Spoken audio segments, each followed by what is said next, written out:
y alero triste voy cantando.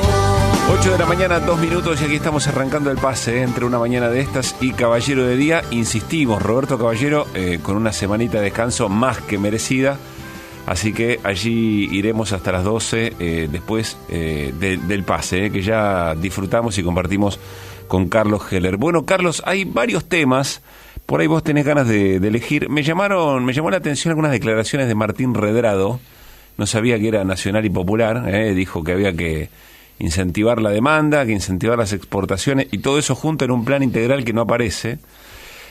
Quiero preguntarte, o tenemos ganas de preguntarte, sobre una iniciativa hoy aparece, creo que en la etapa de ámbito financiero, la decisión de Martín Guzmán de salir a captar 110.000 millones de pesos. Por ahí anda eso. A ver, ¿qué significan estos canjes y estas licitaciones, y además en este contexto? Y la semana pasada habíamos hablado ya de la recuperación del empleo, que sigue mostrando números interesantes al compás de las vacunas que van llegando y cómo se va dando el esquema de vacunación. Pero bueno, vos dirás por dónde querés arrancar. No, a ver, yo iba a empezar con una lectura de un pedacito del discurso que dio Macron el fin de semana. Bueno. Sí, que está directamente vinculado con el tema de vacunas y que me parece que tiene que ver, es decir, habló de todo, ¿no? Porque podríamos dedicarle 6 programas a hablar de ese discurso, porque en realidad habló de todos los temas que tienen que ver con lo que pasa, lo que va a pasar, y lo que viene, y el mundo que viene, y los desafíos, y los problemas del empleo, y los problemas de las jubilaciones, y los problemas de tantas cosas. Pero hablando de el tema que ocupa y preocupa al mundo entero, que es el de las vacunas, dijo esto: estoy a favor de la línea francesa ahora mismo. Ya no tengo ninguna intención de sacrificar mi vida, mi tiempo, mi libertad y la adolescencia de mis hijas, así como su derecho a estudiar adecuadamente, por quienes se niegan a vacunarse. Esta vez se queda usted en casa, no nosotros. En Francia, quienes no se vacunen ya no podrán ir a restaurantes, cafés a partir de principios de agosto, cines y museos a partir del 21 de julio, y subirse a aviones o trenes nuevamente a partir de agosto. Alternativamente tendrán que presentar una prueba negativa que dejará de ser gratuita, 49 euros por PCR, 29 por el antígeno. Macron después anunció la obligación de vacunación para el personal médico y para quienes trabajan en contacto con personas frágiles. Desde el 15 de septiembre, una enfermera que se haya negado a vacunarse ya no podrá ir a trabajar y recibir un salario. No podemos hacer que quienes tienen el sentido cívico de vacunarse carguen con la carga de los inconvenientes. Las restricciones pesarán sobre otros, aquellos que por razones incomprensibles en el país de Luis Pasteur, la ciencia y la ilustración todavía dudan de utilizar la única arma disponible contra la pandemia, la vacuna. Soy consciente de lo que te estoy pidiendo, dijo, y sé que estás listo para este compromiso. Esto es, en cierto sentido, parte de tu sentido del deber. Me pareció interesante, ¿no? Porque es un poco un tema que se da en el mundo entero. Sí.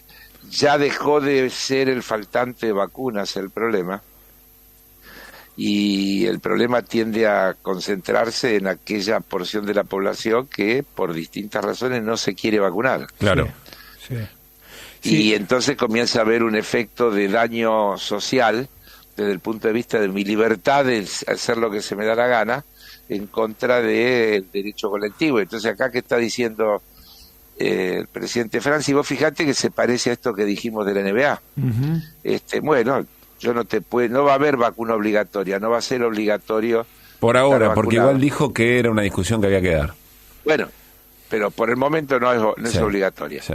Y si no es obligatoria, vos hacés lo que querés. Ahora, aceptá que los demás también pueden hacer lo que quieren, y en esa misma línea vos no vas a poder ir a los lugares a donde van los que están vacunados. Así es decir, en la práctica eso se da con el famoso pasaporte sanitario. Sí. Quien está vacunado Pasaporte tiene sanitario acceso. que cualquiera lo tiene, es decir, yo lo tengo en mi teléfono, ya tengo un certificado emitido por las autoridades De vacunado sanitarias. con 2 dosis. De vacunado con las Claro. 2 dosis, Sí. exactamente. Sí, Sí. definitivamente. No es nada del otro mundo. Digo porque me parece que es una pelea que vendrá. Sí. Con este incesante ingreso de vacunas que tenemos. Puedo igual anticipar una sensación, en realidad, una sensación que tengo anticipando algo. A mí me parece que en la Argentina hay una cultura de vacunación que no viene de ahora, viene de muchísimo tiempo, que me parece no va a generar estos inconvenientes. Yo también de coincido, presencia pero de hubo grupos tanta antivacunas. campaña antivacuna. Es cierto. Claro. Que hay que ver cuánta gente queda en la duda y prefiere no. Y En qué Córdoba, sé yo. viste que en Córdoba se dio una situación en la que se veía que había gran cantidad de personas sin vacunarse, en edad de vacunarse, con posibilidad de vacunarse y que no se estaba vacunando. Entonces se preocuparon. Córdoba tiene algunas particularidades y dijeron a ver si hay acá un grupo de antivacunas que no hemos detectado.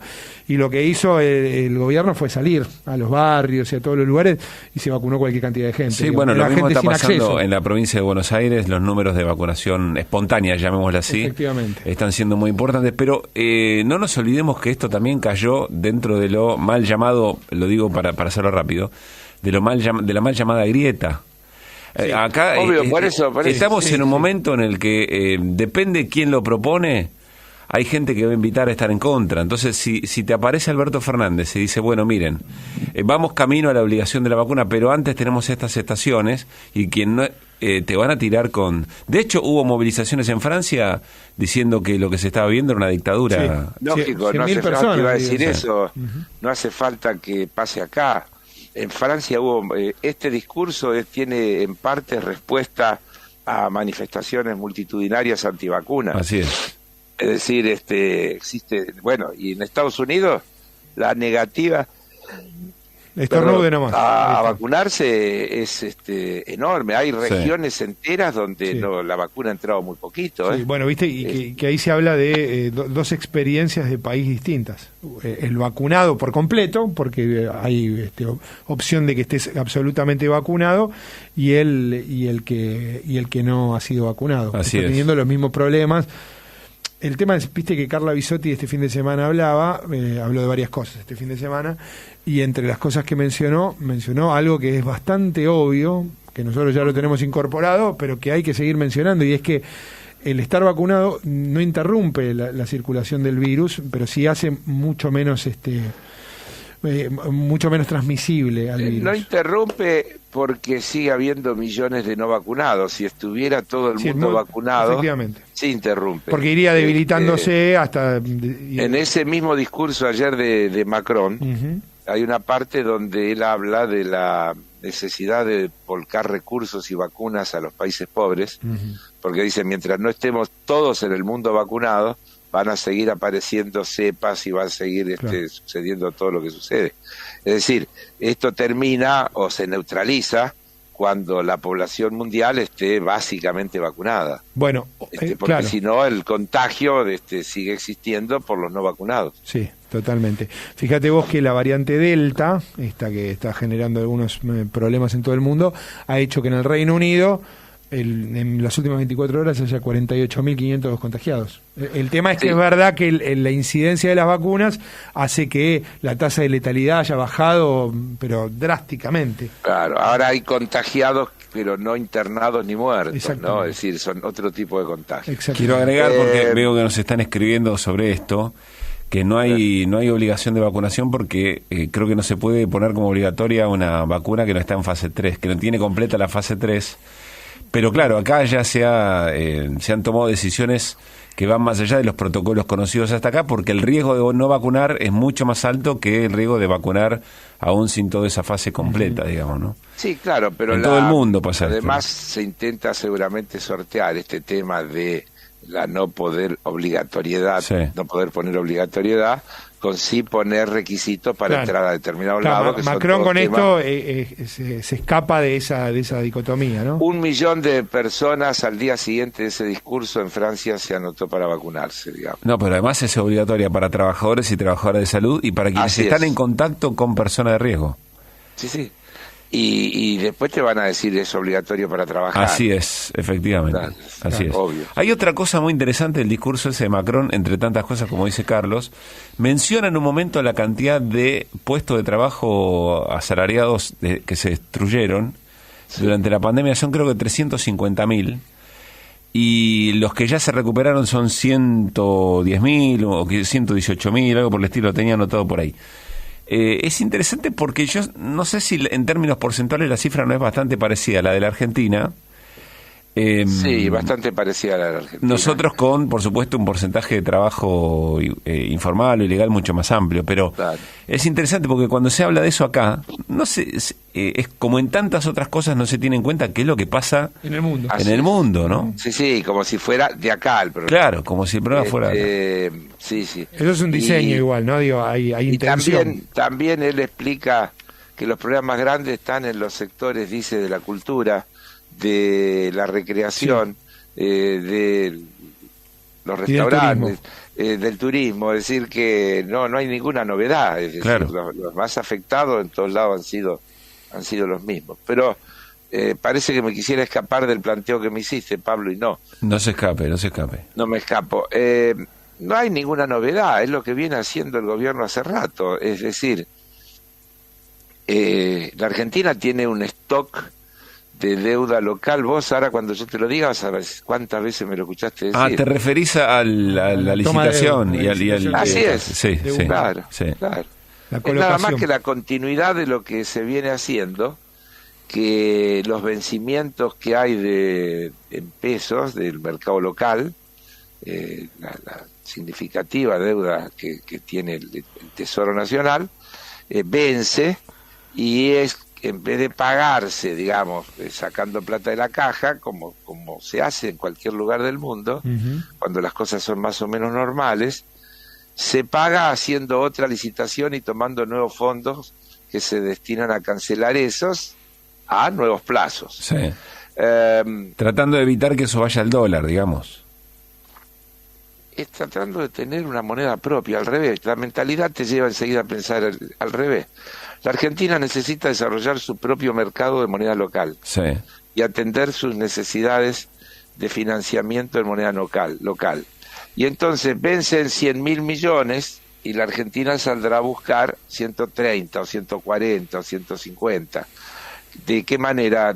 Para que cancele eso y además le entren una cantidad de dinero superior a lo que vence, que sirve para atender el déficit fiscal. Ajá. Y de esa manera evitar tener que atender el déficit fiscal con emisión monetaria o anticipos del Banco Central, porque parece mentira, pero hay que decirlo 10 millones de veces. Cuando hay déficit, el déficit se resuelve tomando nueva deuda o emitiendo moneda. No hay, la otra es ajustando la economía. No hay otras maneras de resolver el déficit. El gobierno trata de ir, por un lado, ajustando el déficit que no se dispare, y por el otro resolverlo en la mayor proporción que puede, con deuda en pesos, estirando plazos, y recurriendo lo menos posible a la emisión. Recurrir lo menos posible a la emisión es una de las herramientas antiinflacionarias, siempre y cuando la inflación obedezca a lo que los manuales dicen de la ortodoxia, que la inflación es un fenómeno esencialmente monetario y que la emisión de moneda es la que genera la inflación, cosa que, como siempre, Argentina se encarga de mostrar que no es así, porque la emisión está controlada, el déficit está controlado y la inflación, el aumento de precios continúa. Entonces, a ver, que trata de buscar las renovaciones, lo que vienen haciendo, hay todos los meses, hay licitaciones hay varias por mes, porque depende de cómo son los vencimientos. Probablemente, además, acá dice, vencen 720.000 millones en solo 2 semanas, así que probablemente haya varias de estas licitaciones. Una buena parte o la gran mayoría van a ser los mismos a los que les vence, que van a cobrar los intereses y van a renovar el capital, o otros van a entrar con el capital más los intereses y van a seguir tomando esos bonos. Y cuando eso sale bien, Carlos, son síntomas de confianza, digamos. Cuando eso sale bien, la marcha. Quiere decir que los mercados no están esperando devaluaciones. Claro. Los mercados creen que la tasa que se les está ofreciendo los protege razonablemente de las perspectivas inflacionarias. Es decir, es una buena señal. Bien. El Estado se puede financiar internamente en moneda local su déficit. Desde luego, esto también es posible porque hubo una negociación previa que despejó el panorama y entonces uno mira números que son enormes, pero puestos en porcentuales de la evolución de la economía no son grandes, porque la gran deuda que la Argentina tenía en moneda local fue toda la negociación que se hizo al inicio, cuando se renegoció primero con los acreedores en moneda extranjera y luego con los acreedores en moneda local, y todo eso se llevó a bonos que comienzan a vencer en el 2025. Entonces, como que estas operaciones, que son mucho más cortas, tienen un alto grado de solvencia previa que hace que resulten confiables y atractivas. Bien. Bueno, te preguntaba por Martín Redrado. Siempre me llama la atención cuando aparece, pero en este caso habla de la caída del salario y dice que en realidad que esto tiene que ver con la falta de un plan económico que incentive el consumo, la producción y las exportaciones, que muchas veces en la Argentina se le da énfasis a una sola de estas cosas y se desatienden las otras dos, que se sale con un programa económico integral para las 3 variables que son clave y después dice, ratifica que que la negociación y el plan económico tiene que ser de los argentinos y las argentinas y no del Fondo Monetario.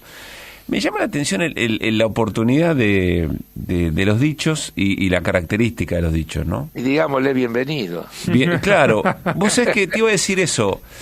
Vos siempre, cuando hablas de estas cuestiones, decís, claro, se acercan acá, digamos, ¿no? Se acercan a un ideario que no siempre, con el que no siempre comulgaban. Sí. Bueno, a ver, Redrado fue puesto en el Banco Central como presidente por Néstor Kirchner. Sí. Seguramente cuando pasó eso decía cosas parecidas a esta. Después tuvo un conflicto. De ahí el famoso, ¿y a quién querías que ponga? Kunkel, ¿no? El flaco Kunkel. El flaco Kunkel. Sí, pero esa es la anécdota del tema. Pero es genial, dice tantas cosas. Pero en definitiva de la anécdota... Sí, algo parecido al ideario. Alguien con quien en las conversaciones previas había algún principio de acuerdo en los lineamientos para dónde se iba a ir, porque no te olvides que si bien el Banco Central es autónomo o autárquico, lo propone el Poder Ejecutivo y lo nombra el Senado. Uh-huh. Y entonces cuando el Poder Ejecutivo lo propone, tiene la potestad de proponer a alguien que va a llevar adelante políticas que se compadecen con las políticas que el gobierno federal quiere llevar adelante. Uh-huh. Es decir que si vos buscás declaraciones de Redrado de aquellos primeros años, no vas a encontrar muchas diferencias con esto. Claro, lo que sorprende es que después militó otras cosas, por lo menos políticamente militó otras cosas, ¿no? Bueno, pero no le entres mucho en detalle, porque no se afana ¿Qué militó? Claro, como bien. Muchos otros que militaron otras cosas y que hoy están formando parte de nuestro espacio. Está bien. Sí. Entonces, porque volvamos, y sin detenernos en nadie en particular. Sí. La construcción de las coaliciones es eso. Sí, está bien. Claro. Sí. La construcción de las Sí, coaliciones. en todo caso es lo eso. interesante, y vos lo mencionabas, es sobre qué giran, digamos, ¿no? Sobre qué tipo de acuerdos giran. Correcto, correcto. Yo charlé mucho en su época con Redrado cuando era presidente del Banco Central. Y en esas charlas teníamos más coincidencias que diferencias, ¿no? Incluso me acuerdo de haber estado con él en una reunión internacional, en una mesa, cenando, no me acuerdo, había algún capo del Tesoro norteamericano, qué sé yo cuánto, y Redrado me hizo una presentación muy elogiosa a mí, explicando quién era yo y cuál era mi actuación, hizo un elogio a la entidad que yo presido, etcétera, etcétera.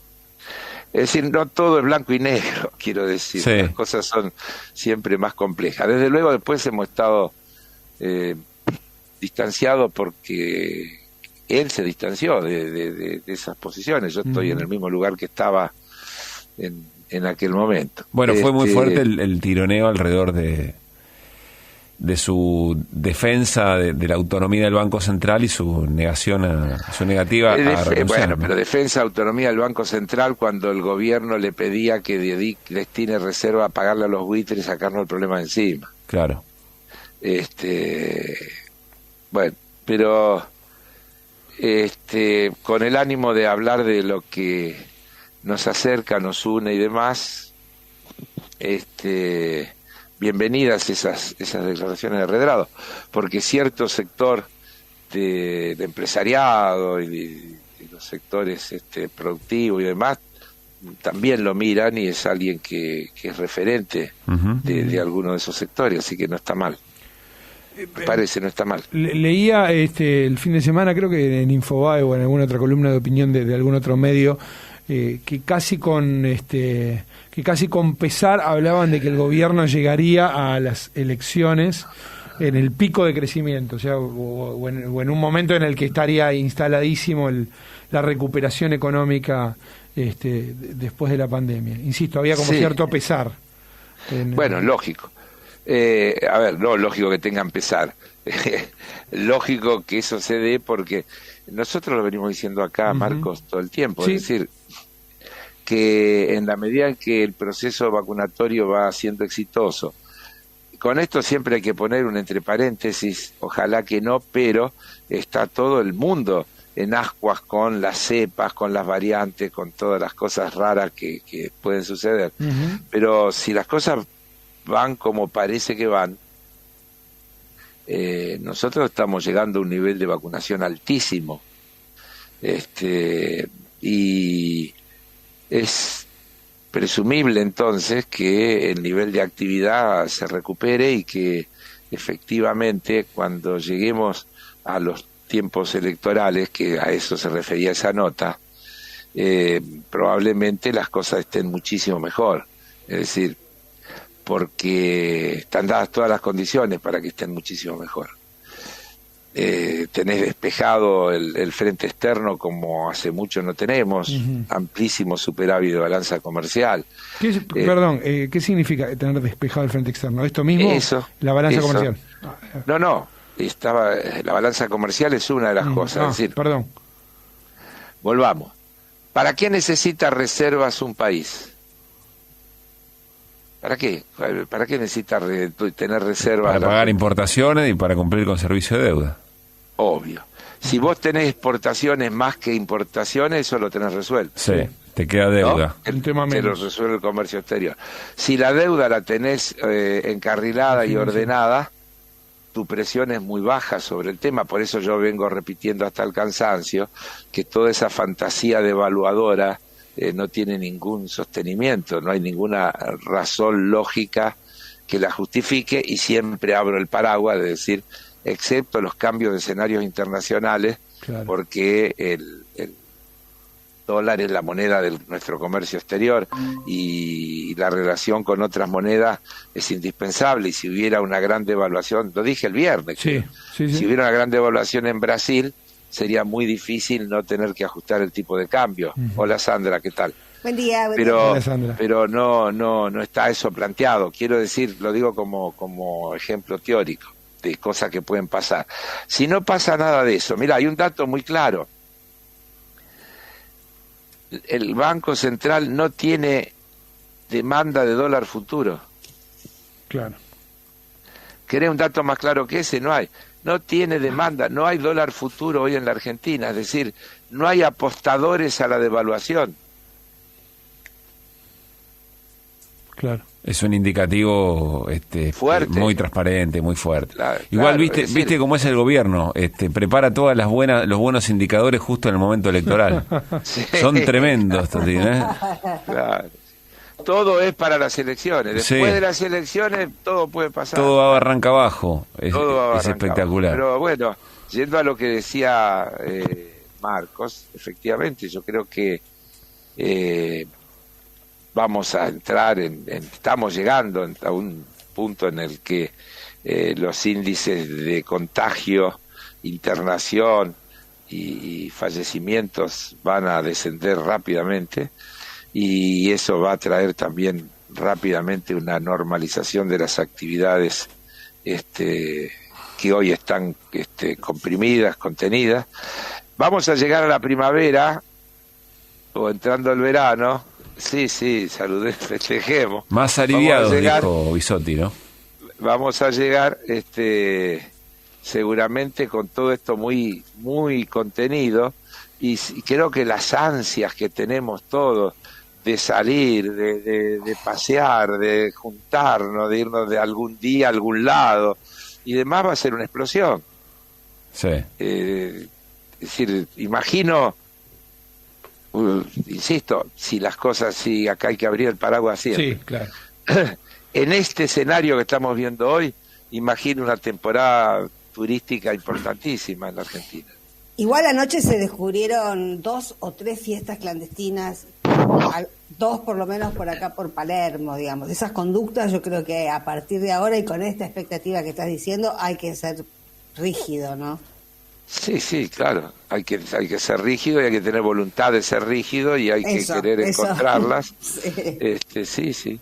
Bueno, empezamos hablando de eso, Sandra, porque arrancamos hablando de lo que dijo Macron, sí. justamente al respecto, por la vía, digamos, inversa de, bueno, los que no es obligatorio vacunarse, pero los que no se vacunan no van a poder hacer todo este montón de cosas. Seguramente ahora durante el programa lo vamos a repasar, dijo muchas otras cosas más, y seguro lo vamos a abordar también. Bueno, Carlos, 8:30. Nos tenemos que ir a las noticias y seguramente mañana en el pase la seguimos, ¿te parece? Me parece, que les vaya muy bien. Bueno, un abrazo grande. Carlos Heller, vamos cerrando del pase. Marcos, anda a descansar. Sí, dale, me voy Un escuchándolos, ratito. obviamente. Chao, Sandra. Chao. Chao a todos. Bueno, cumplimos con las noticias y al regresar, ojo, quizá alteramos un poquito el orden natural de la primera hora de Caballero de Día, porque en este momento hay una conferencia de prensa en Bolivia del jefe de policía de Bolivia y el ministro de Gobierno Carlos Eduardo del Castillo, mostrando efectivamente las municiones muy argentinas que han llegado a Bolivia. Después charlamos porque está avanzando y muy rápido esa investigación. 8:30 noticias.